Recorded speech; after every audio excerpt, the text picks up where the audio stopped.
Hello, everyone. So, welcome to Calm Business Conversations. This is a brand new thing that I am starting. Most of you who watch this will probably know who I am. I'm Kerstin Martin. I'm a Squarespace educator and a Calm Business educator. Over the last year, I have spent a lot of time thinking about how to feel more calm in my business and also in my life. And I wanted to kick off these conversations with the wonderful Gabrielle from the UK. So you'll get the nice British accent here today. And she is a calm coach. Now, we have known each other for quite a few years, actually, Gabrielle. I think we met through Susanna Conway.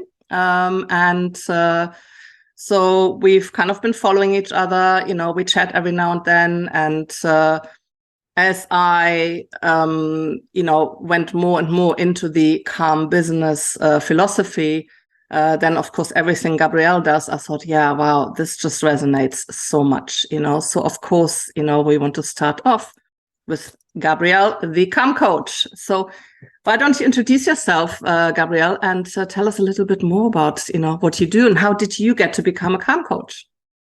Thank you, Kerstin. I think the first time I saw you had written the words calm business on Instagram, I think I sent you a message really quick going, you did. Oh, yes, calm business. This is exciting. Let's talk. Yes, that little right. word. The minute I see the word calm, a little light bulb goes off. So yes, my name is Gabrielle Treanor, and I'm indeed a calm coach. I'm also a writer and an online course creator and teacher. I live in the Brecon Beacons in Wales in the UK. And she has the most beautiful view out of her garden or yard, as we say over here. I mean, if you follow her on Instagram, which I highly recommend, you will sometimes get a sneak peek of that. It's gorgeous. It's covered in snow right now. I've got a field and I've got a hill and trees, and it's very snowy out there at the moment. It's very cold here.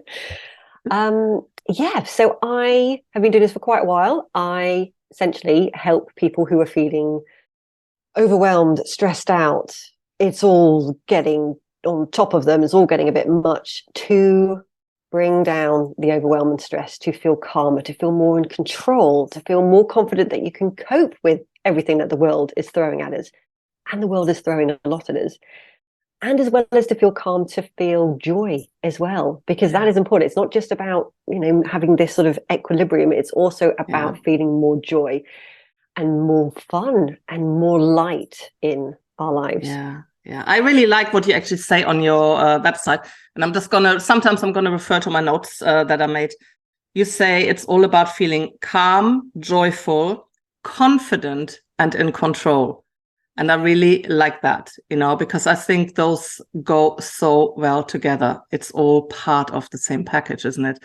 Now, would you agree that these days, with the internet and everything, people actually feel a lot more overwhelmed than we used to? I don't know. I mean, I think life in itself, of course, can be quite overwhelming, as we deal with jobs and families and friends and illness and then all of those normal life things. But now add the internet on top of that. Have you noticed that? I think so. I think I think the thing with us all being online so much is that there's no real escape from those kind of sources of overwhelm.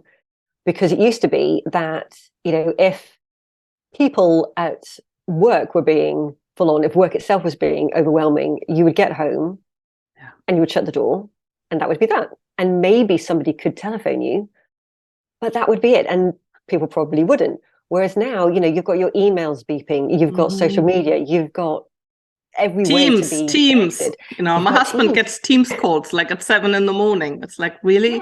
There is no kind of shutting it off unless you literally shut things down, put things in a drawer, leave the room.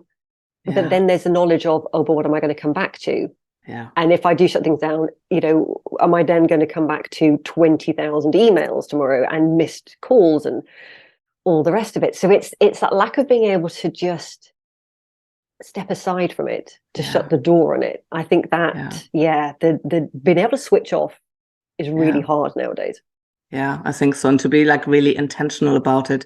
Now, I know that people go on like social media diets and things like that, but I think what I'm actually more interested is in integrating it better, because ultimately it's part of most of our lives nowadays, and there's much to enjoy as well. I mean, I love the internet for connecting with my friends and family, who live abroad. I mean, well, I'm the one who lives abroad, so this way I can stay connected. I have regular Zoom calls with my nephew, for instance. He knows his aunt from the computer, but how amazing is that? We actually have a relationship because of that. So I think there are a lot of good things, and what I'm certainly interested with Calm Business as well is to create more of a balance, to not feel bad if we do spend some time on social media, but to also know when to step back, when to put it down, and then to feel okay about it, and so let us talk a little bit about, because we are in a brand new year, we're almost 3 weeks in.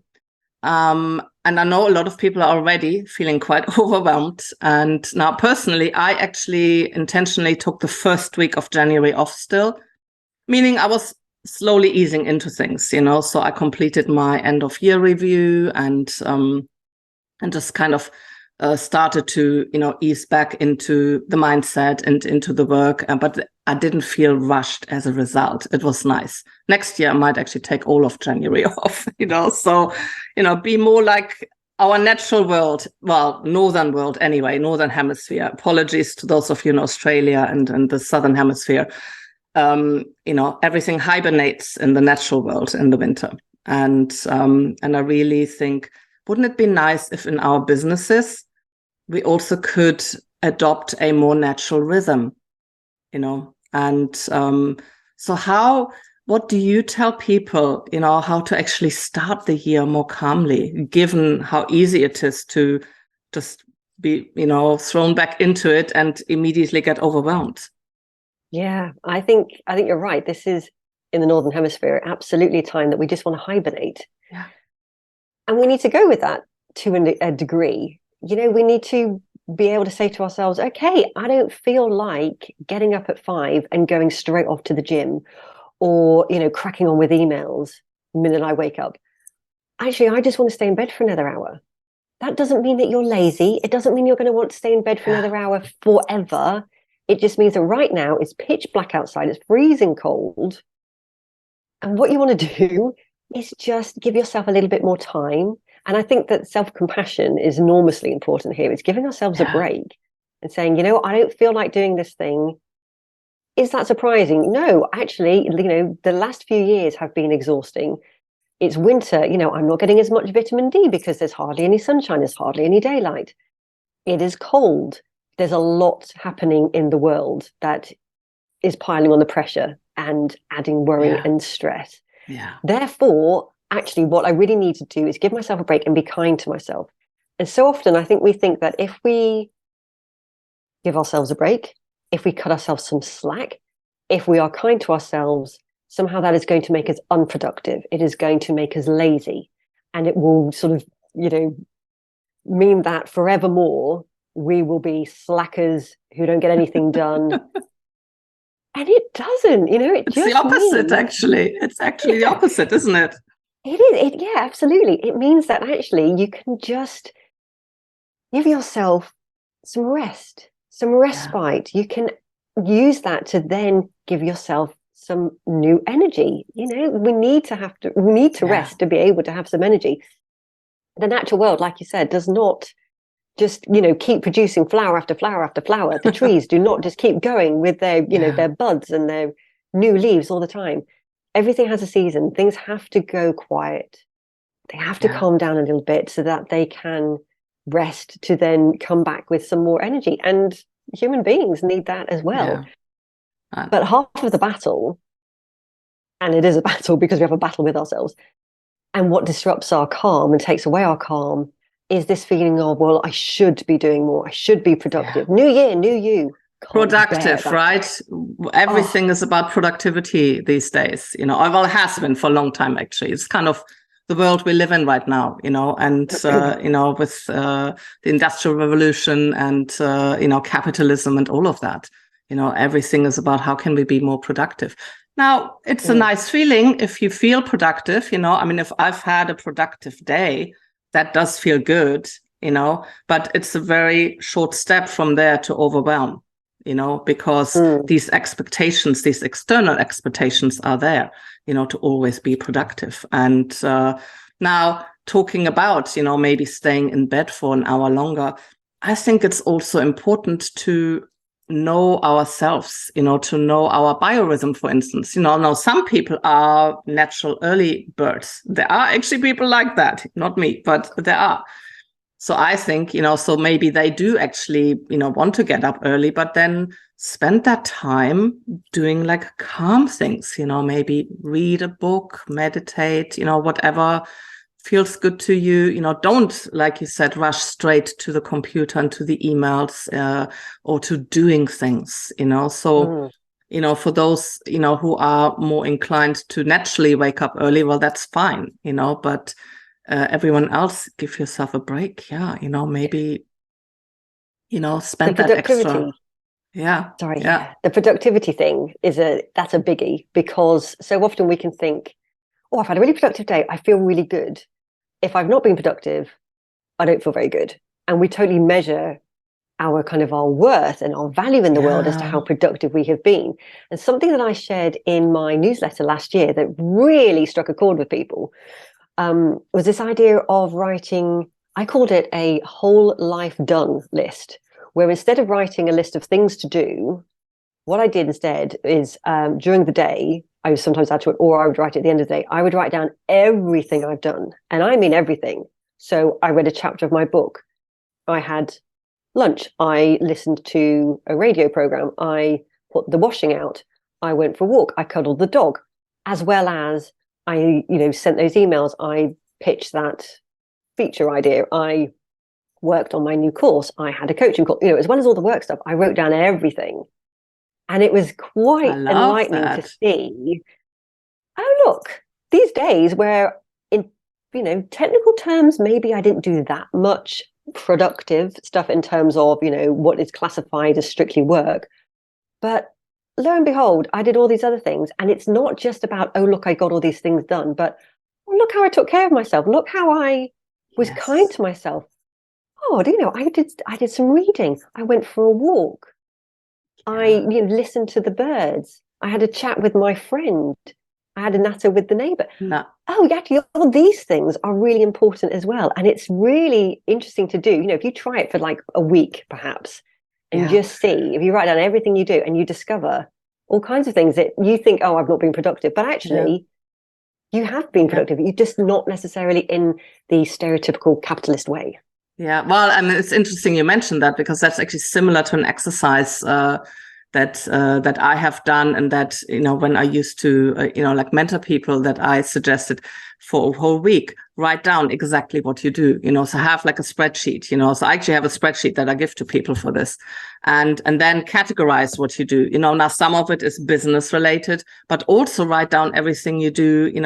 For your personal life. And it's always an eye-opener. I actually did that exercise myself in the fall, because I just wanted to see, where does all my time go? Because I felt so scattered. And, and it was really eye-opening, and I also realized, wow, I'm actually not working as much as I thought I am, because I had this mindset that I'm always working, I'm always on. And then I realized, well, actually, no, I'm not, so how can I now leverage this and be more focused? So I think for any situation in your life, if you feel overwhelmed, or if you feel like you're not productive enough, or you're doing too much, do that for a week. I think that's a fabulous exercise. I'm not surprised you had such good resonance with that. And it's also really interesting to, if you look at it and you think it's all work, where is the fun? Where is me in here? I really like knitting. I haven't knitted for 6 days, or whatever it is, or there's nothing about me going outside here. Oh my God, I've just realized I haven't left the house for 3 days. What is that all about? You can also see where you're, like you saw, actually, I'm not working as much, as much as I thought I was. And you can also see, I'm not actually taking care of myself particularly well here, because, where is the nourishment? Well, and that's the thing, just because I didn't work that much, that doesn't mean that I did a lot of self-care. I actually spent a lot of time scrolling and mindlessly browsing. That was in there too. I did note that down as well. And I thought, wow, that is just really interesting. And so yeah, I mean, it's a great exercise, I think, and you also mentioned something, like the whole self-care component. I think at the heart of a calm life or of a calm business too is actually self-care, and self-care is all about know yourself, know how you work, know how you work best, and follow your energy. Energy, I mean, I feel very, very passionate about energy these days, and I'm learning about human design right now, which is all about, the energy, and really understanding that is such a game changer, I think, and then when we know ourselves and know how we best work, some of us are really great in the mornings, some of us are better in the evenings. Some of us need a lot of alone time. Some of us need more interactions with people. Know what fills you up and what makes you feel good. And then, try and create your workday around that. Now, we are mostly talking here, of course, about entrepreneurs, solopreneurs who have their own business, not necessarily people who have a 9-to-5 job, who have to be in an office, I mean, I think there are different things you do, to feel calm in your work life, But when we talk about work, we talk about working for ourselves, and one of the benefits, of course, of working for ourselves is that we have flexibility. We can create our own schedule most of the time, and that is certainly one of the main reasons why I love having my own business. I mean, I spent decades working for other people and in the corporate world for small businesses. And since I started my own business 8 years ago, I can never go back. I mean, I just love having this flexibility. And so you actually have a lot of options, I think, when you work for yourself, to be more intentional and build more self-care into it. Self-care, I think, has to be at the core of everything we do. That will then also, spill over into our business and everything we do in life, right? I think one trouble about having so many options and being our own bosses and being able to make up our own schedule is that often what happens is, certainly, at the beginning of starting a business, is that you just end up working all the time because you can. Because, you don't have the office closing and the bus to get. Yeah. You don't have, any kind of parameters unless you set those yourself. That's right. And so it's really easy, especially when you're excited, you're loving your work. You're really excited to be working for yourself. You're really wanting to build your business and get it going. And you can just end up working all the time. I know. And then wonder why you're overwhelmed, exhausted and frazzled and heading for burnout. Yeah. Now, I think it's normal to have some time, when you are really busy, especially as you're building something, So I think we also got to give ourselves slack for sometimes going through phases of overwhelm. I think that is kind of part of it, But we could actually, this is actually a nice point, where we could maybe address a couple of those questions that we got. We selected 3 questions that we wanted to address today.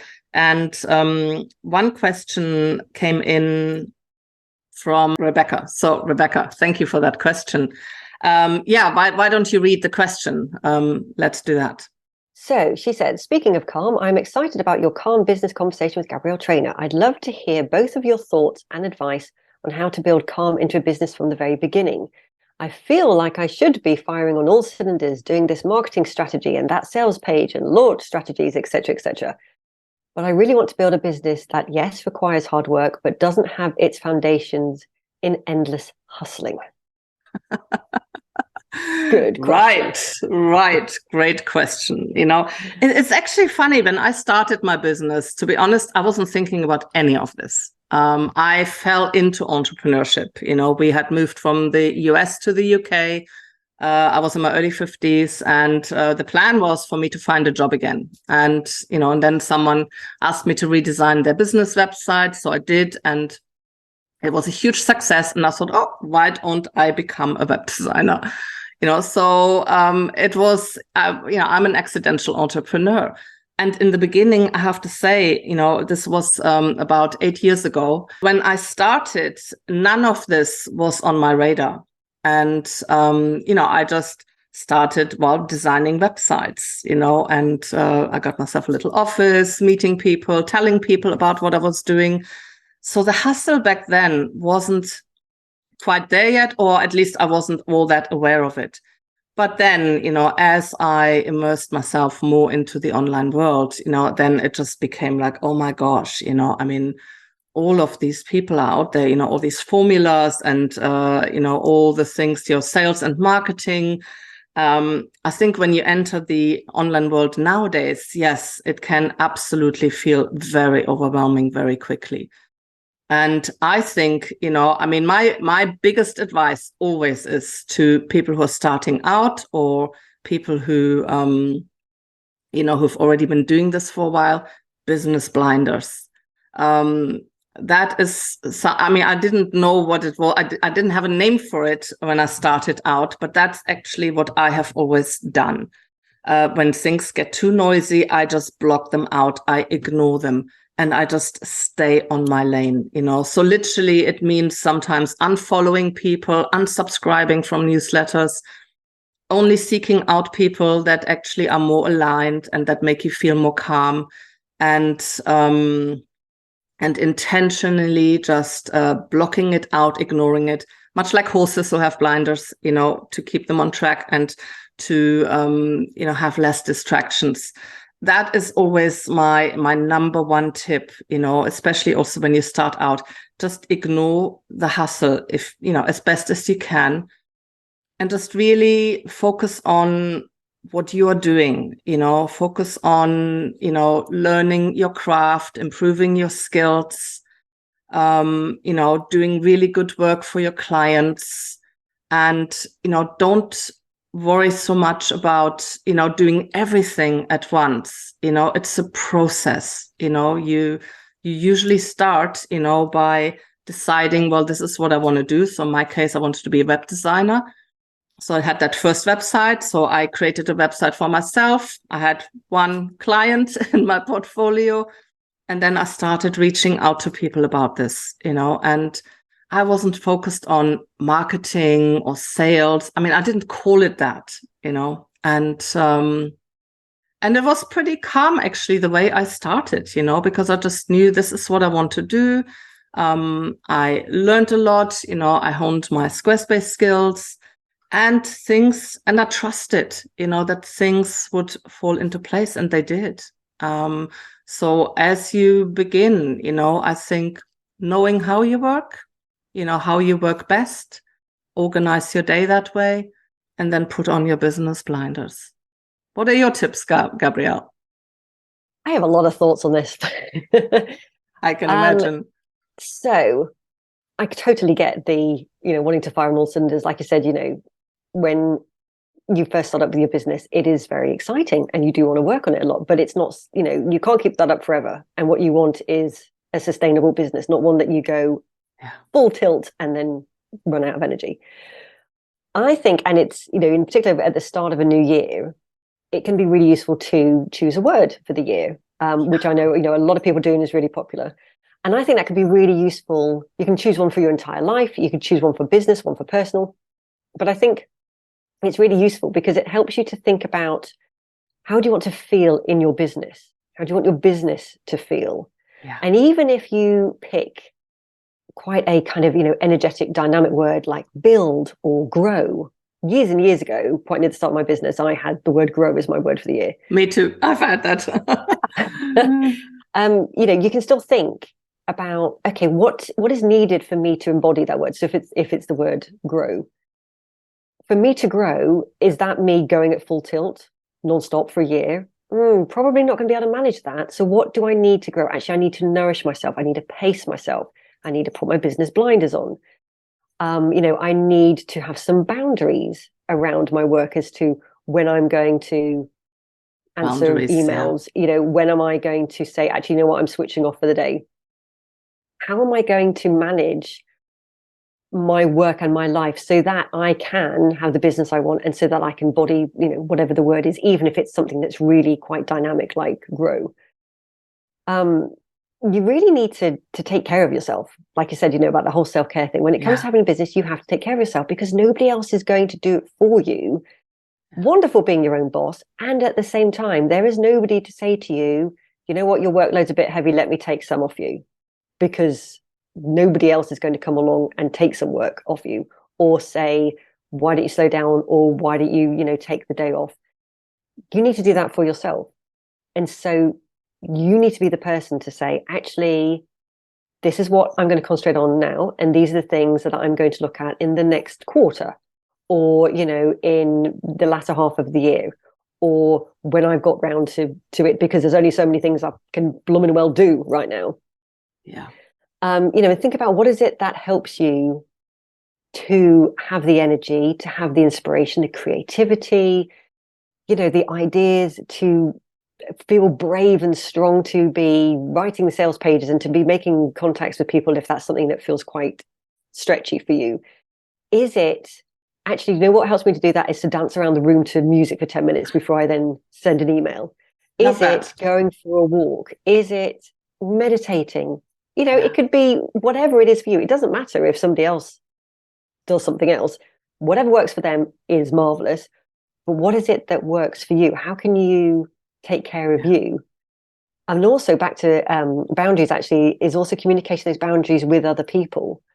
And so to kind of help you to not work every hour, or to end up working late because you've had your work interrupted. It's communicating the times that you're working with friends and family, because certainly I know when I started my business, people were like, oh, you're at home, I can pop round.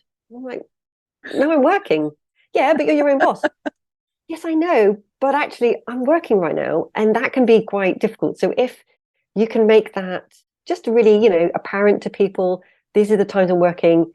Yes, I would love to meet you for coffee. I can do it at this time. Or, also with your communication with your customers or your clients or whoever it is that you are working with, having an auto reply that says, thank you very much for your email. I aim to reply within 48 hours or within 24 hours, or these are my working hours, or, whatever. You're just communicating when you're available, when you're not. Because certainly when I started my business, it was a stationary business. That was 11 years ago. And I thought I had to just be available all the time to everybody. I did not go in calmly. I did not start my business like you, Kerstin, calmly by any stretch of the imagination. So I would be I think that's probably most people's experience is more like yours, I think, Yeah, I was replying at 11 o'clock at night because I thought, well, I've got to reply to them. But of course, that then sets an expectation with the customer that, oh, right, so she's available. So if I, ask a question back, she should be replying to me. And then I'd feel beholden. It was not a good plan. And so I think what your boundaries are and communicating them is really important. Yeah, and emails is really one of those things that I think for most people can be very overwhelming very quickly. And I totally agree. Autoresponders is a big thing for me. Also on your contact page on your website, mention your hours there too. Set the expectations with customers, and then train yourself. And that's not always easy, to not always respond immediately. Because we really don't have to. Also stick to your own parameters there. That you are setting. And I also found it very helpful to create different email addresses actually. So I have one, like my main email address for my business, but I also have one for customer service, so it's just customer service at kirstinmartin.com. So for mine, I tried, that's kind of my to-do list, my own email address, but then customer service, that is where we deal with all the customer inquiries. I get help with that. I have a VA who helps with that, but I can actually put that to the side, so at the end of the day, I don't feel like, oh my gosh, I haven't reached inbox 0 yet in customer service, and so try, and or also newsletters. I have a separate email address where I receive newsletters, Game Changer, just a Gmail address, that I created. So I don't get in my one main inbox bombarded with 10,000 different things. So this way you can actually be much, much more focused. And so between that and autoresponders, my email management has way calmed down now. I mean, it just feels so much better, so I think these are all really, really great tips. Now let's take Sandy's question. Now Sandy is a little bit further along, so let's maybe see what she said. So she said, I need help with all the pieces of being a solopreneur. I'm building a course, relaunching my podcast, working on my book, sending a newsletter, scheduling coaching clients, etc. I want to work less than 40 plus hours weekly and everything feels essential. How do you find the calm in the busy? Yes. Wow. First of all, I just want to give Sandy a hug and a cup of tea. I know. That's exactly what I was thinking, and Sandy is actually one of my students, and so Sandy, we hear you. We totally hear you. And I think every business at some point goes probably through a phase like that, where everything feels urgent, everything feels, it's a combination of things that you think you should do. There's that should word again, because other people are telling you you should do that, but also things you want to do, if you have a lot of interests, and I think sometimes when it really gets that bad, it's good to, first of all, to step back for a moment. And maybe dance around the room, go for a walk, or do something like that, just kind of step back and then maybe make a list of all, like I do a list every quarter. I have what I call my master list, and I section it out into like marketing activities, content activities, customer service, ad hoc things. So I categorize it. So that I can kind of see, okay, what's going on right now? What do I want to do? But it really does help to just list out all the things, that you're doing, maybe even like with the steps that you need to take to, get them done. And then a word you might not like, prioritize. You have to prioritize. I don't think you can do everything at once. Well, you can't do everything at once. And also what happens if we try and do it all at once, then nothing gets done really well, and so I think prioritize, so maybe the first priority is, well, what brings in the money, so maybe that will be, setting up your client calls and all of that, because that is the active money maker. Then what are the things that are ongoing? That's the newsletter, for instance. But you don't need to have a schedule for your newsletter. Just take your time setting it up so that it's ready, for you to just go in and write it, so that your systems are all set up, and then do it when feels good to you. Some people like to work on a schedule. Some people, I don't have a schedule for my newsletter. Sorry. And so that kind of becomes a task that is like ongoing. And then you have all your projects, the course, the podcast. Decide which one is the most important right now. And, the one that maybe can bring in money the quickest, like a course would do, or what do you feel more passionate about, what, and then you just have to prioritize, what is more important. And so don't try to do it all at once, and write it all out, maybe under the headlines of, what is paid work, what is ongoing, and what are my projects. And so I feel you. I've been there, and that really helped, that approach. Step back, make a list, and then prioritize. Yeah. I would add to that, I would agree with all of that, absolutely. And I would add to it that the whole kind of, how do I find calm? The truth is, you have to make space for it. Because like we were saying, when you are your own boss, nobody is going to come along and give you calm or sort out your diary to make space for it. You have to do it yourself, which in one hand is frustrating because, you can't have somebody come along and take care of things. But at the same time, it does mean that you can figure out exactly what way you want to find calm. And is it that getting back to boundaries about how are you going to, you want to work less than 40 hours a week. Okay, what does that look like? Like you said, earlier, when are you strongest? Is it actually you are a total morning person? So maybe you're done by 2:30 in the afternoon, or maybe you really get going after lunch and you work into the evening. And so then where are those working hours sitting? How can you then, the work that you have prioritized, you can really focus on that because you know that you've got these limited times. And then what can you put around those work hours that are going to support you to be able to focus? Because if you haven't slept well, if you're not nourishing yourself, if you're not getting, the basics, good sleep, nourishment, fresh air and movement, if you haven't got the basics, then it's going to be really hard for you to concentrate. It's going to be hard for you to be able to prioritize, to be able to focus, to be able to think clearly, to be able to think creatively, to have the enthusiasm for your work. And that's just the basics. And so then what is going to be really supportive? And it might be that right now you don't know. And so you can experiment, you can play with it. I think, okay, well, meditation works for some people. I'll give that a shot. Okay, for the next week or 2 weeks, however long you decide, I'm going to try an online meditation for 10 minutes and see if that makes me feel good. And maybe it will, maybe it won't. Maybe it needs to be short, different time of day. Maybe you try something else. Maybe you're like, okay, you know what? I'm going to start the day by going for a walk around the block, or going to my local park, or going to the gym. Or I'm going to start the day really quietly reading my favorite book with a cup of tea. Try different things out. But those supportive practices are where the calm lives. That's where you're going to find the calm. But to find the calm, you've got to make the space for it. And these aren't nice to haves. They're so often sold to us as, these are things that you cram in around the edges only if you've got some time. But it's these supportive practices that enable you to do the work, to have the energy, to do all the things that you want in your business and to be able to run your business.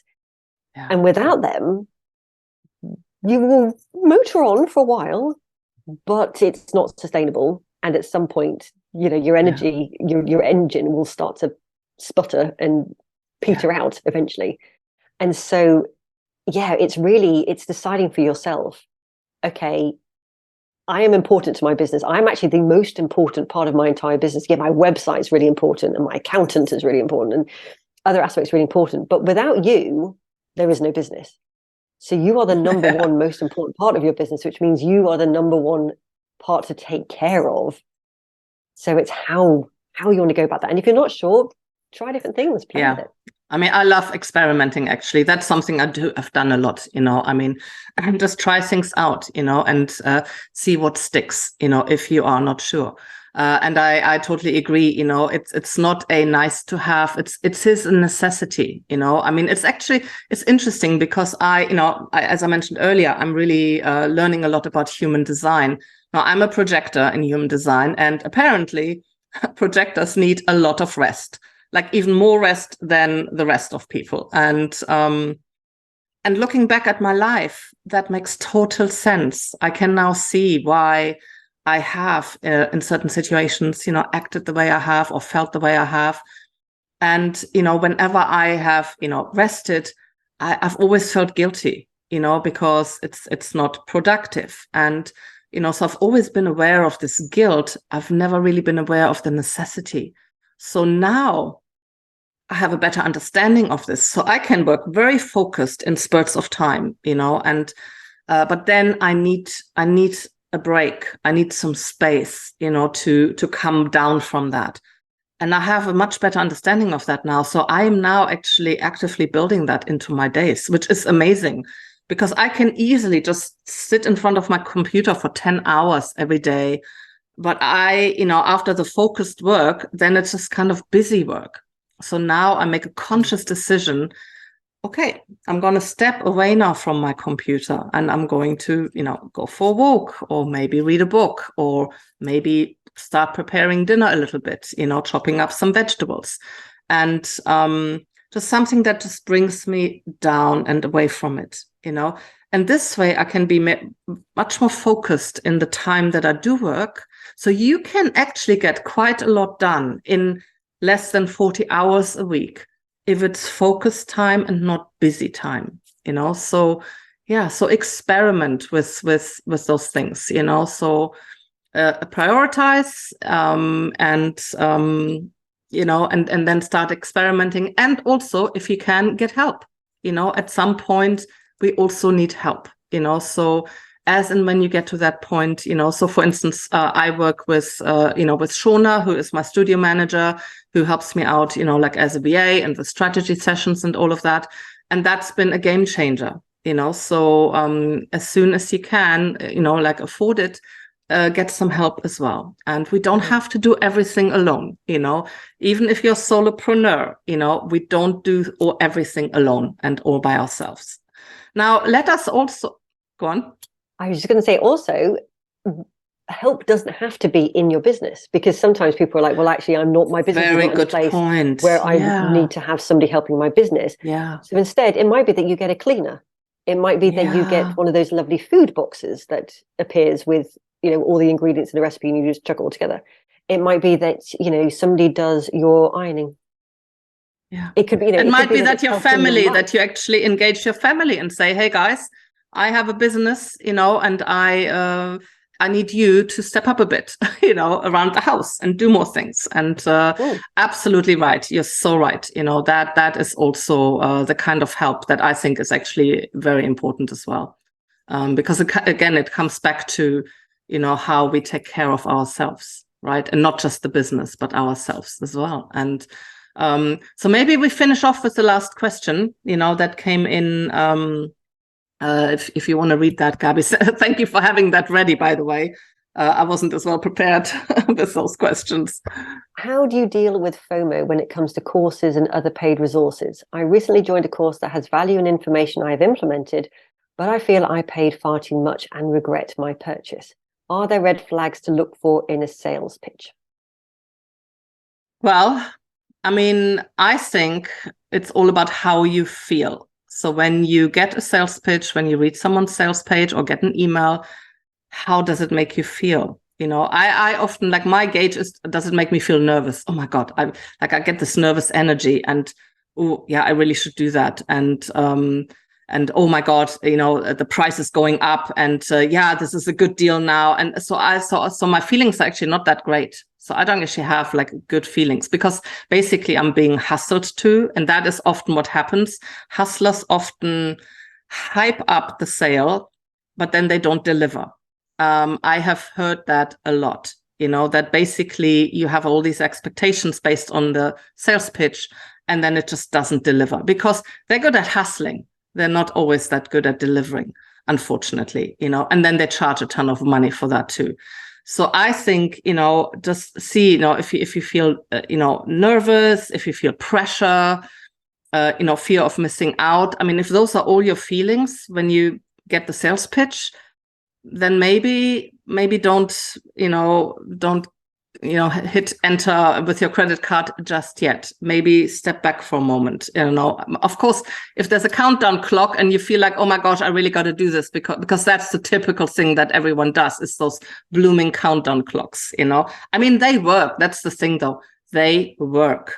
And sometimes, I do that too. I have one big sale every year. So the email that I sent out right at the end, now I don't bombard people with emails, throughout the sale, but the last email I sent, hey guys, just to let you know, you've had a whole month. I get most of the sales in the last 2 days, so there is a psychology behind this that works, so that in itself is not bad. But are you feeling really excited? Does it make you feel hopeful? Does it make you feel, yes, this person gets me and I will learn something really good? If you feel like that, then I would say it's probably, a good offer. Make sure you also know the person, look at their about page, at their social media. Do you have an understanding of what this person is like? What is their other content that they, publish on their blog and on social media like? So don't just buy something from someone that you don't really know all that well. I don't know. I feel there has to be that trust. That's what we're all about, building that trust. So really listen to your feelings. When you get these sales pitches, that is usually a good indicator. I would say, in terms of the whole regret, the feeling of regret, that's a horrible feeling to have. wishing that you hadn't, paid so much, being annoyed that you fell for this hustly sales pitch, making a decision that you now think, oh, I shouldn't have made that decision. Actually, none of that really helps. That's not moving you forward. That's not doing anything apart from kind of keeping you feeling bad, really. So I think it's useful to think, okay, there is this program that I've bought. I wish I hadn't, but there we go. What am I going to learn from this experience? Okay, and what I'm going to learn from it is that next time I'm going to do more investigation of finding out about the person and seeing whether, they really feel like they chime with me. I'm going to look more closely at exactly what is on offer, and if it's not really clear as to what the benefits are, the value, then perhaps I'll contact them. So what can you learn from this experience, and then what do you want to do going forward? Is it a case of, you know what, I paid for the blooming thing, I am going to get every single ounce out of it I possibly can? Or is it, you know what, I'm just going to chalk this up to experience, put it aside, say, right, that didn't work out, I've learned from this experience, I'm just going to let it go and move on. And just to where say you are now normal. is just, it's just where you are. And to just to stay with the regret just keeps you kind of stuck. And you know what? We all make mistakes. Exactly. I was just going to say that. Well, we've bought things and we've thought, we've all done it. We've all done it, so don't beat yourself up too bad about it, and I really like your suggestion, just get out of the program as much as you can, and then just move on, it's all learning, right? We all learn as we move on in our businesses. By the way, I was just struck by, looking at our screens, Gabrielle. Mine got lighter as my day is starting over here on the West Coast, and yours is getting slightly darker as your evening is approaching. In the UK, sun has set. The sun has set, and our sun has risen. So. Excuse me. So anyway, this we could easily go on forever about these topics, and so of course we've gone a little bit over time. I think we're probably at like about 45 minutes or so, and that's okay, because I think this was hugely helpful, and I love, that we get these different perspectives as well, and. So you have mentioned things that, I don't necessarily, think about. And so I really love how we've brought it all together, So, do you have any final words that you want to share? I think the number one is probably give yourselves a break. It's the start of a new year. Let's just, instead of barreling in and thinking, I'm going to have it all figured out, I'm going to have this grand plan, and it's all going to be completely and utterly wonderful. Absolutely hope for that. Absolutely hope for it being wonderful. And yes, to making plans. But if you're not feeling that, that's okay as well. And if you do have all these wonderful plans, pace yourself. Think about what's going to support me to make these plans happen. Just, running at full tilt without taking care of yourself along the way means at some point you're probably going to run out of energy. So how can you keep taking care of yourself as you keep moving through the year? And anytime that you want to chat calm business things, Kerstin, I'm all for it. Just chat. Okay. Well, I think we might have to have another one, maybe later in the year to see where are we, and no, this has been amazing. I'm so glad that I got to kick this off with you actually. So it's just perfect. So thank you so much. And everyone, I hope that this was helpful. And if you have any questions, you can just leave them in the comments. I will also share Gabrielle's details in the description of this video. And so feel free to reach out to her. Are you still doing your podcast, by the way? Yes, it's having a little break at the moment, but there are 124 episodes of pressing pause to catch up on if you want to listen. Yep. So highly recommended. Gabrielle's podcast is really wonderful and very calming. So highly recommended. Thank you so much. I'm going to stop the recording now. Thank you.